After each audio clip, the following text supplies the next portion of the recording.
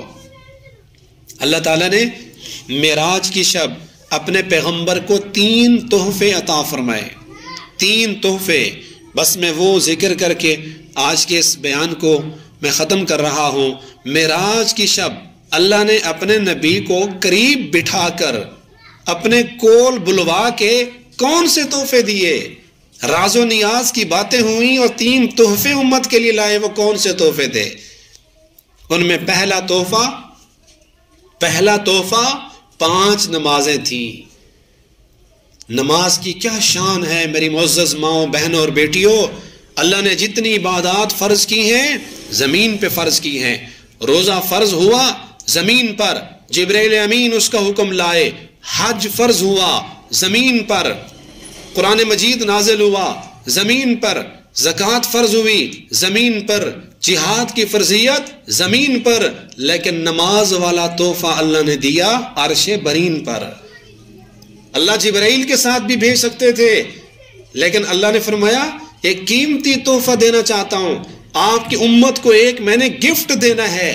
درمیان میں جبرائیل کا واسطہ ختم، آپ خود میرے پاس تشریف لائیں، میں اللہ اپنے ہاتھوں آپ کو ایک تحفہ دیتا ہوں۔ تو 5 نمازیں جو شروع میں 50 تھیں، آپ لے کے واپس آ رہے تھے، حضرت موسیٰ علیہ السلام سے ملاقات ہوئی تو موسیٰ علیہ السلام نے پوچھا اللہ نے کیا دیا؟ آپ نے فرمایا 50 نمازیں۔ تو کہا آپ کی امت نہیں پڑھ سکے گی، میں نے اپنی امت پہ تجربہ کیا ہے، 50 مشکل ہیں، آپ دوبارہ جائیں کچھ رعایت کروائیں۔ آپ واپس گئے، اللہ نے 5 معاف کر دی، 45 رہ گئی۔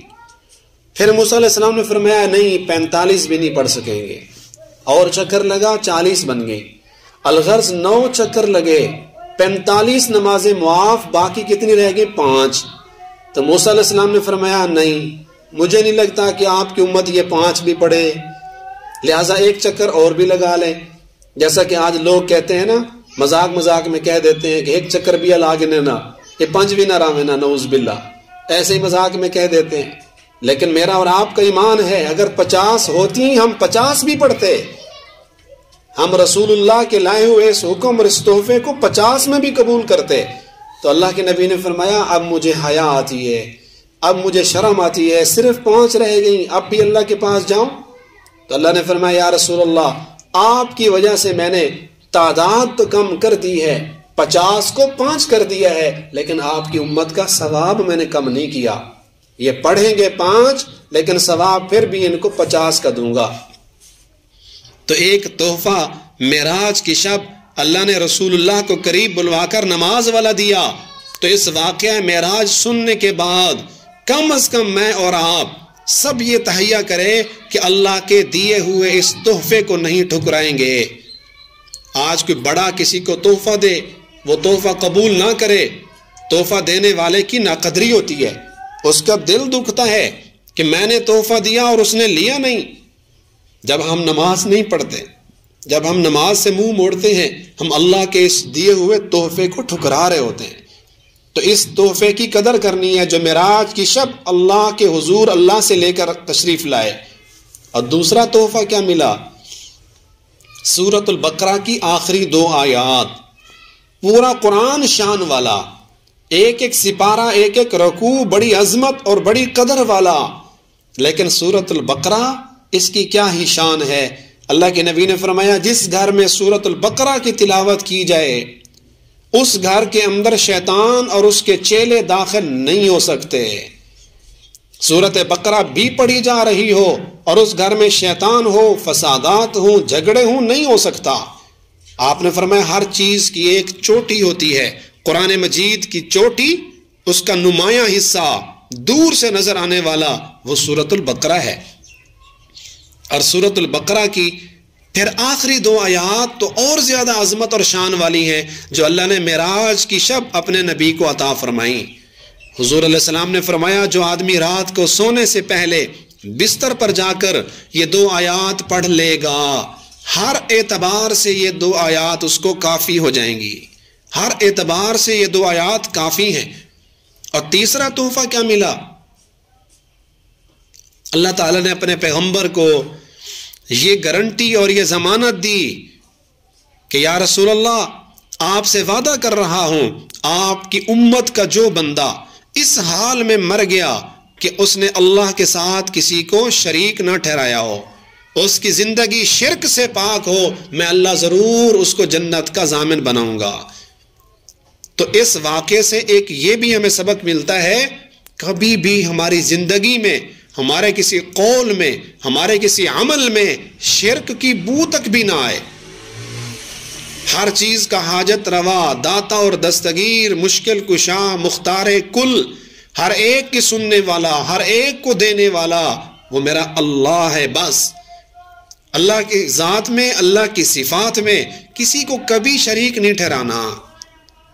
تو جو امتی اس حال میں مر جائے، لا یشرک باللہ شیئا، اللہ کے ساتھ کوئی شریک نہیں کرتا ہوگا، اللہ اس کو جنت میں بھیج دیں گے۔ اور یہاں سفر معراج میں آپ علیہ الصلوۃ والسلام کا جنت سے گزر ہوا، دوزخ سے آپ کا گزر ہوا، بڑے بڑے دوزخیوں کے واقعات اللہ کے نبی نے امت کو آ کر بتلائے۔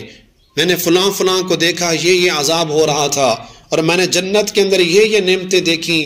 اب وقت نہیں ہے کہ ان کو بیان کیا جائے، اگر زندگی باقی کسی اور بیان میں وہ واقعات جو اللہ کے نبی نے سفر معراج میں دیکھے، انشاءاللہ ان پر ضرور بات ہوگی۔ جو کچھ ابھی عرض کیا ہے اللہ تعالی ہمیں سمجھنے اور اس پر اللہ ہم سب کو عمل کی توفیق عطا فرمائے۔ وآخر دعوانا ان الحمد للہ رب العالمین۔